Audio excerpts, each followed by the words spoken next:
લખો પહેલો જ પ્રશ્ન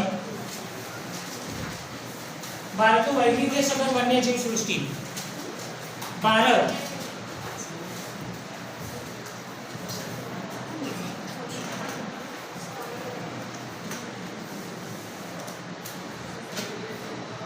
વૈવિધ્યસભર વન્યજીવ સૃષ્ટિ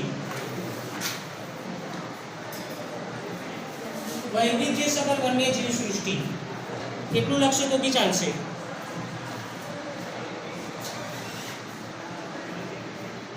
એમાં પહેલો જ મુદ્દો લખો ભારત આબોહવાની દ્રષ્ટિએ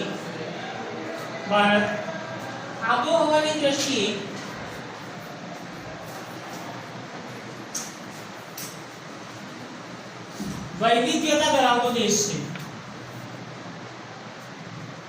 ભારત આબોહવાની દ્રષ્ટિએ વૈવિધ્યતા ધરાવતો દેશ છે.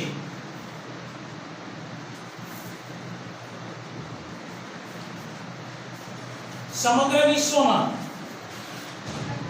બીજા મુદ્દામાં જીવસૃષ્ટિની સમગ્ર વિશ્વમાં જીવસૃષ્ટિની 15 લાખ પ્રજાતિઓ જીવસૃષ્ટિની 15 લાખ પ્રજાતિઓ નોંધાઈ છે.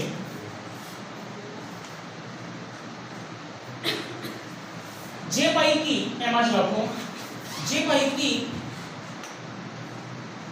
81,251 પ્રજાતિઓ ભારતમાં જોવા મળે છે.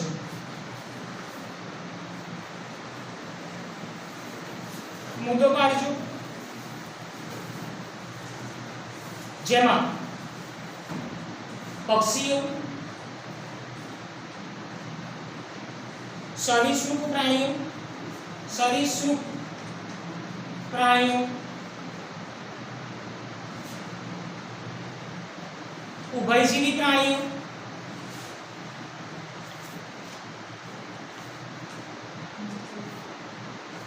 સસ્તન પ્રાણીઓ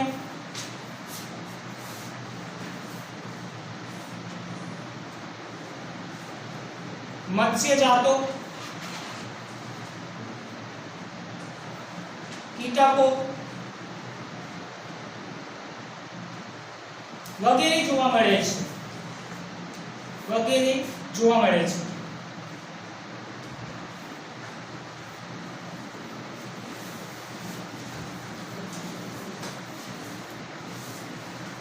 છેલ્લો મુદ્દો વૈવિધ્યતાની દ્રષ્ટિએ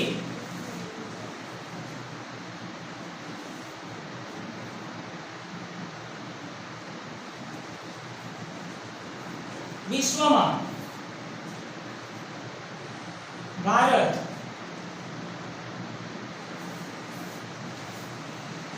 8 દેશોમાં છઠ્ઠા ક્રમે આવે છે. 8 દેશોમાં છઠ્ઠા ક્રમે આવે છે.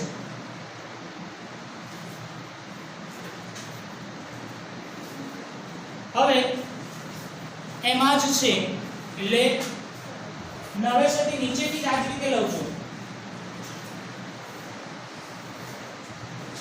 ભારતના પ્રાણી ભૌગોલિક પ્રદેશો ભારતના પ્રાણી ભૌગોલિક પ્રદેશો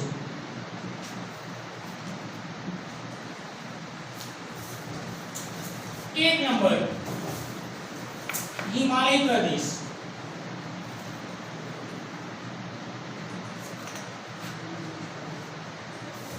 बीजू ચોપડીમાં આપેલું છે જો કદાચ ના દેખાય તો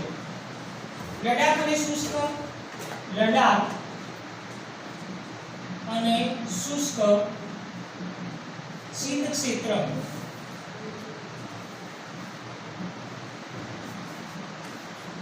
ત્રીજું હિમાલયનું વનાચ્છાદિત નીચલું ક્ષેત્ર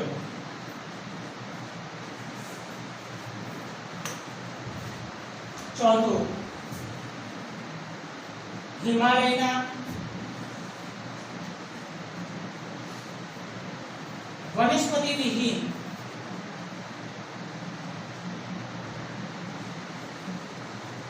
ઊંચા ક્ષેત્રો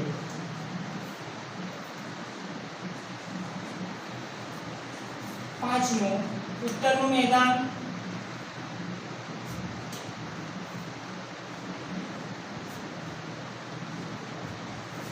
છઠ્ઠું રાજસ્થાનનો રણ પ્રદેશ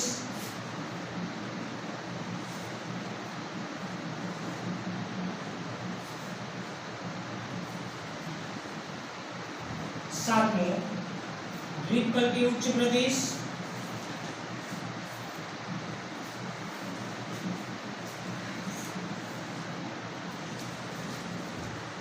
આઠમું સમુદ્ર કિનારો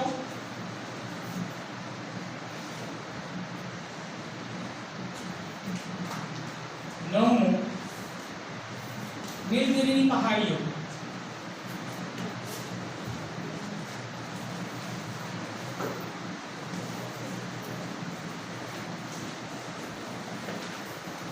નીલગિરીની પહાડીઓ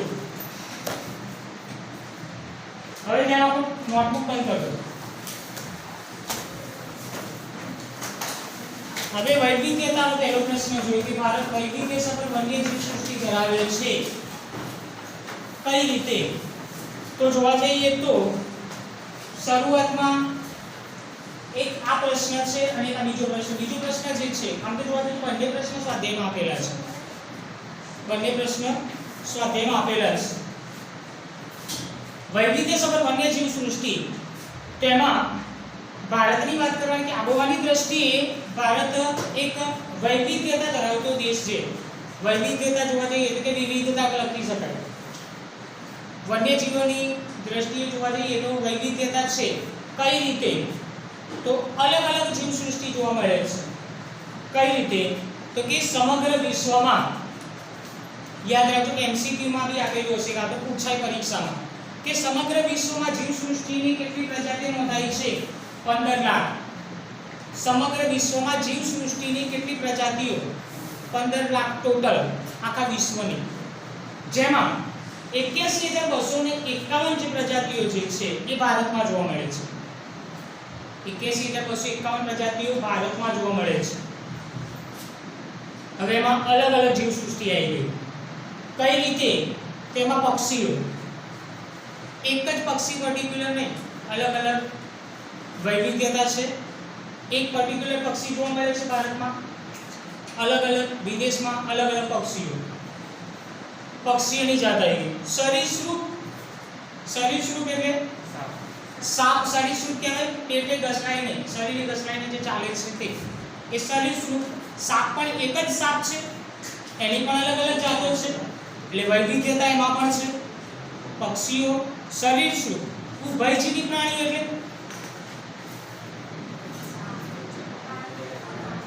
કયા દાખલા તરીકે કેટલા સરીસૃપ છે તો પેલા વાઘ કયો કહેવાય સિંહ કોને કહેવાય કયા પ્રાણીઓ થશે ચલો એના પણ એનો આન્સર આમાં મળશે સસ્તન વર્ગના પ્રાણીઓ એટલે હાથી બીજા કયા આવે તમારે આ ઇક્વેશનમાં કોઈ પ્રાણીનું નામ લખવાનું નથી એટલે કન્ફ્યુઝનમાં ના આવતા સરીસૃપ બરાબર ત્યાર પછી સસ્તન વર્ગના પ્રાણીઓ ઉભયજીવી પ્રાણીઓ મત્સ્ય જાતોમાં શું આવશે માછલી એટલે કે જળચર મત્સ્યમાં આવશે જળચર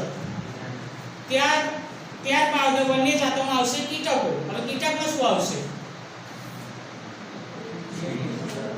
કીડી મકોડા માખી મચ્છર જે કહીએ ને એ બધા શામાં આવશે કીટકોમાં આવશે આમ સમગ્ર વિશ્વમાં જોવા જઈએ તો વૈવિધ્યતાની દ્રષ્ટિએ વિશ્વના 8 દેશોમાં ભારતનું સ્થાન કયું છઠ્ઠું સ્થાન છે આ ભારતની વૈવિધ્યતા બતાવી બધી જ રીતે કે સમગ્ર વિશ્વની વાત કરીએ તો આબોહવાની દ્રષ્ટિએ વિવિધતા જોવા મળે છે. આબોહવાની દ્રષ્ટિએ વિવિધતા કઈ રીતે? તો સમગ્ર વિશ્વની વાત કરીએ તો ટોટલ વન્યજીવો કે ટોટલ પ્રાણી પ્રજાતિની વાત કરીએ તો 15 લાખ પ્રજાતિ છે, જેમાંથી 81,251 પ્રજાતિ જે છે એ ભારતમાં જોવા મળે છે.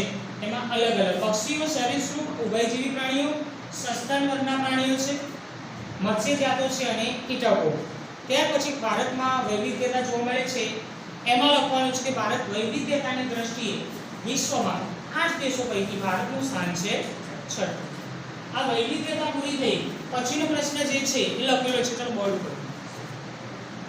હવે ભારતના પ્રાણી ભૌગોલિક પ્રદેશો, આ બધી જગ્યાઓ પર તમે જશો તો બધી જગ્યાએ વન્યજીવ અલગ અલગ હશે. જેમ કે હિમાલય પ્રદેશ, તો ભારતના પ્રાણી ભૌગોલિક પ્રદેશો કેટલા છે અને કયા કયા? તો 9 છે. કયા કયા? 9 નામ લખવાના. આખો પ્રશ્ન તમારો.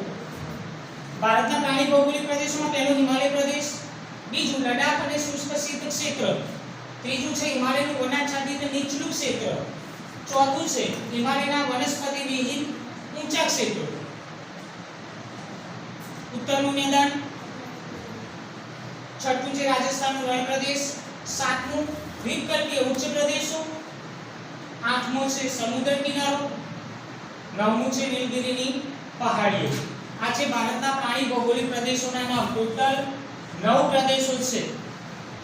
અને આ પ્રશ્નમાં પરીક્ષામાં પૂછાયો પ્રશ્ન, ભારતના પ્રાણી ભૌગોલિક પ્રદેશો કેટલા છે? કયા કયા? 9 છે.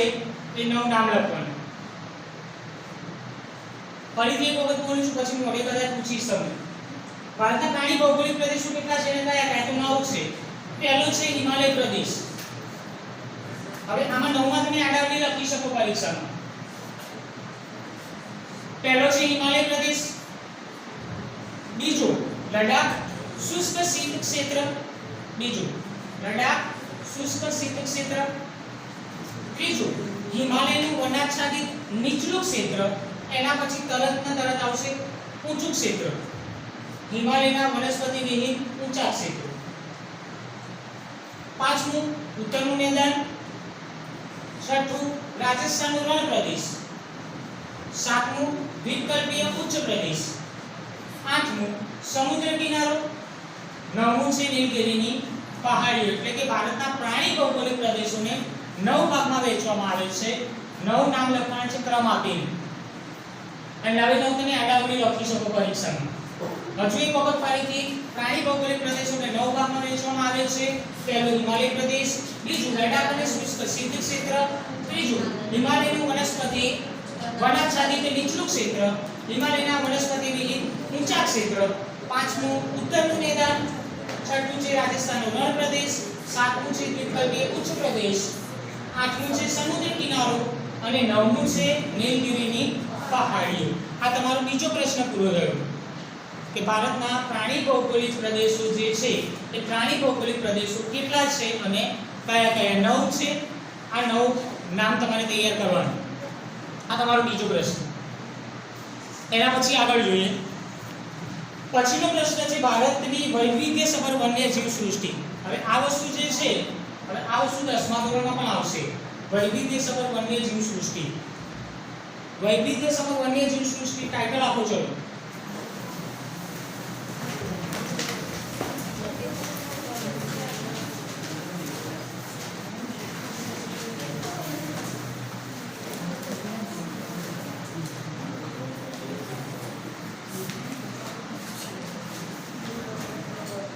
ઉપર જે તમે લખ્યું તે જ આવ્યું ને?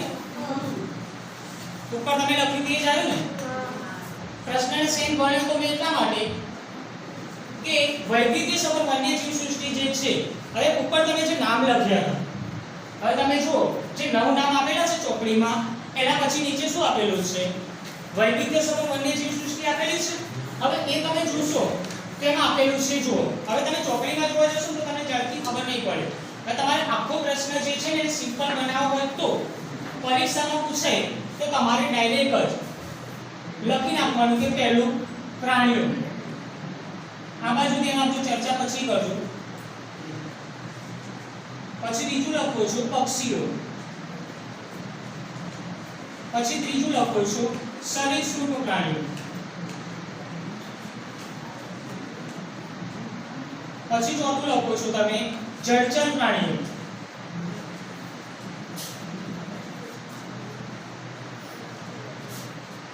પછી તમે લખો છો કીટકો. હવે તમે જુઓ પ્રાણીઓ છે એમાં પ્રાણીઓના નામ લખી નાખવાનું.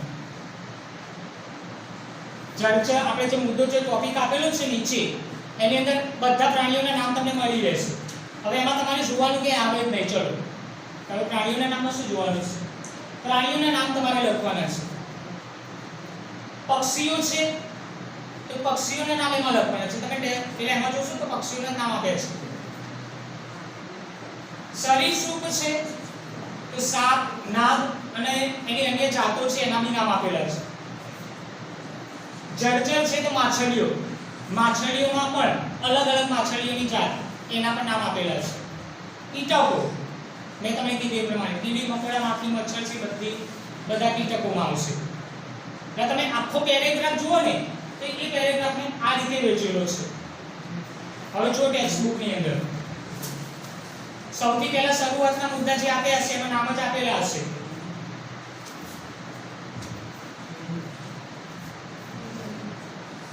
આપેલા છે નામ પ્રાણીઓના એના. હવે તમારે છે એમાંથી આ જે ટાઇટલ આપો એમાં તમારે એક પ્રાણીઓ કરીને બધા પ્રાણીઓના નામ લખી નાખવાનું. ટૂંકમાં આ વસ્તુ ભેગું ના થવું જોઈએ. આ વસ્તુ ભેગું થવું જોઈએ નહીં. પક્ષીઓ લખો છો તો એની અંદર પક્ષીઓ જ લખવાનું. વન્યજીવોની વિવિધતા જે છે ને એને આપણે હમણાં બતાવ્યું ને એ પ્રમાણે અલગ અલગ પાડી દીધી આપણે. હવે એ અલગ અલગ આ રીતે પાડી છે. તો તમે પ્રાણીઓ લખો છો કે એની અંદર પ્રાણીઓના નામ લખી દે. કદાચ કોઈને ના ખબર પડતી હોય ને તો ચોપડીમાં મેં તમને કીધું પેરેગ્રાફમાં આપેલું જ છે, નામ સાથે આપેલું છે. અને મેં તમને કીધું તમે ડાયરેક્ટ નામ લખશો તો બી ચાલશે. આખો પેરેગ્રાફ કે મુદ્દો પાડશો નહીં ને ડાયરેક્ટ આ રીતે ગોઠવી દેશો બધા નામ તો બી ચાલશે. પ્રાણીઓ બીજામાં લખવાનું પક્ષીઓ, તેના પક્ષીઓના નામ. સરીસૃપ કયા? તો સરીસૃપમાં સરીસૃપ પ્રાણીઓના નામ આવશે. જળચરમાં શું આવશે? તો જળચરમાં આવશે જળચર પ્રાણીઓના નામ આવશે. માછલીઓ, માછલીઓની જાત એ આવશે. કીટકોમાં મેં તમને કીધું એ પ્રમાણે આ નામ આવશે ત્યાં તમારો આ પ્રશ્ન પૂરો થઈ ગયો. અને પરીક્ષામાં બી આન્સર તમારે આ જ લખવાનો.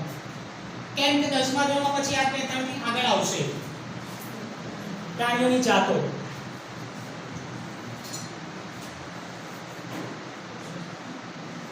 એટલે પ્રાણીઓ, પક્ષીઓ, સરીસૃપ અને જળચર પ્રાણીઓ અને કીટકો છે. ઈઝીલી સિમ્પલી રીતે આ પ્રશ્નનો જવાબ યાદ રહેશે. હવે એમાં પણ એક વસ્તુ કે આ પ્રશ્નનો જવાબ એવું નથી કે સર ચોપડીનો જ ઉતારવાનો છે આખો. તમે જાતે બી લખી શકો. યાદ શું રાખવાનું? ખાલી સરીસૃપ જે છે એ સરીસૃપ જ આવે. પછી વન્યજીવો કીધા છે તમે કીટકોમાં સાપ લખો તે ખોટું, માછલીઓ કીટકોમાં લખો તો ખોટું. કે સાહેબ આ તો વન્યજીવો છે. એટલે પણ વન્યજીવો તો છે પણ એને અલગ તો પાડવાના છે આપણે. તો જળચર છે એમાં ખાલી જળચર જ આવવા જોઈએ બધા મુદ્દા પ્રમાણે તો તમારું સાચું. તમે વેલ માછલી લખી છે, વેલ માછલી ક્યાં લખવાની? જળચરમાં લખવાની. તમે કીટકોમાં લખો તો એ ખોટું પાછું. તમે કહો સાહેબ વન્યજીવો તો કીધા છે પણ વન્યજીવો કીધા છે એને તમારે મુદ્દા પાડી અલગ અલગ લખવાના છે. ડોલ્ફિન માછલી બતાવો બરાબર કે આમ તો જળચરમાં કે બધા જળચરમાં સીધા લખી જ નાખવાના કે પાણીમાં જે બધા પ્રાણીઓ જળચરમાં આવશે. ચોપડીમાં તો ક્યાં સુધી અને કઈ જગ્યાએ જોવા મળે છે ત્યાં સુધીનું આપેલું છે ચોપડીમાં. કબૂતર તો કબૂતર ભારતમાં પણ છે અને નિકોબારમાં પણ છે. તો નિકોબારી કબૂતર એવું આપ્યું છે પણ તમે ખાલી કબૂતર જો લખી શકો કેમ કે ભારતમાં જોવા મળે છે કબૂતર.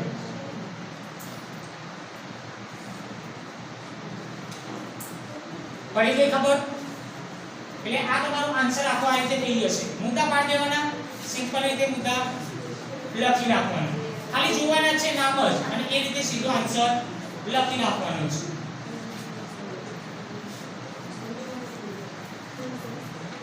બરાબર? આ પ્રશ્ન સુધી આજે આપણે રાખીએ છીએ. અહીંયા સુધી પૂરું કરવાનું છે. આ તમારું હોમવર્ક.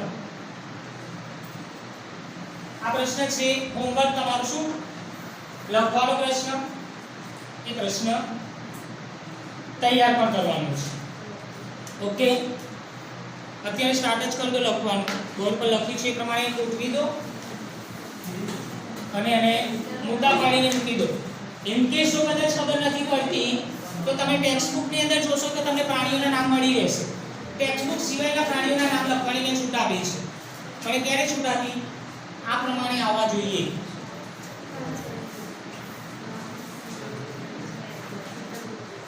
હવે ઘણા પૂછે સાહેબ અંદર ઉડતી ખિસકોલી આપેલું છે ઉડતી ખિસકોલી તો ક્યાં લખશો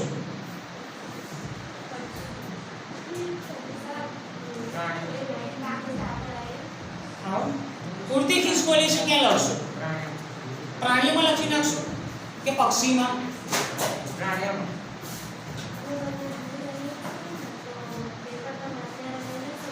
છૂટી વખતે આપી દેશે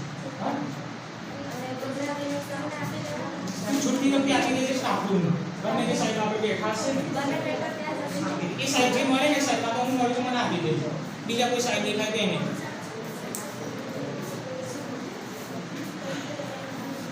એટલે આ રીતે મુદ્દા પાડો અને એને અલગ અલગ રીતે પ્રાણીઓના નામ ગોઠવવાના છે હજુ જો ખબર નહીં પડતી તો ટેક્સ્ટ બુકમાં જોઈને કરી શકશો અને તમને એ સિવાય લખવાની છૂટ આપી છે